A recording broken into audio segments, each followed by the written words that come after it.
Yo, yo! Reggae Rap Mix! Para sa mga laging nakabang. Kuya Ray, nakakagin na.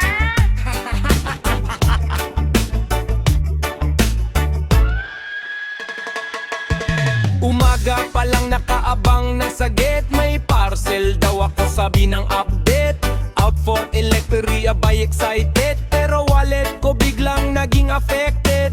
Cash on bilakri, lagot na naman. Pambili ng ulam, naging pangbayaran. Si nanay nagtatanong ano na naman yan. Sabi ko importanteng gamit ay yung pala kalderan. Parcel, parcel, araw-araw may parcel. Budol online, utak ko unstable. Check out mo na, sabi ng cell. Pagdating ng bill, hala, wala nang payroll. Parcel, parcel, nakakatawa pero real. Picture sa app, akala mo eto sa reveal. Pag may rider na tumawag, bilis kong sumilip. Kahit naliligo ako, biglang mabilis pumitik.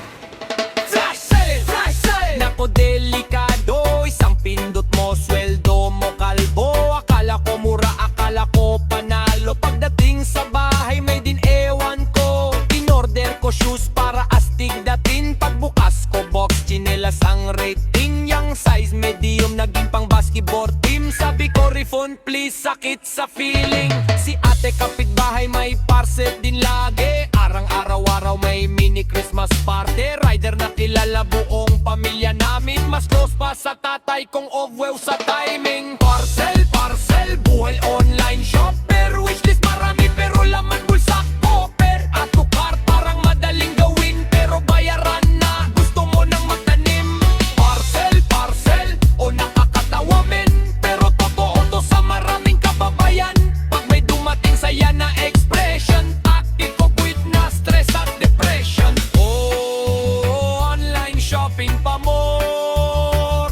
Puso ko'y happy pero wallet ko sorry.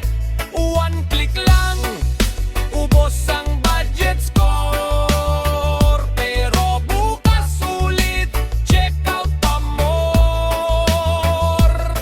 Sa mga nabudol ng midnight sale, yung tingin lang naging tatlong item wholesale. Tawanan man natin pero legit ang eksena. Pagdating ng parcel, wala ka nang magagawa.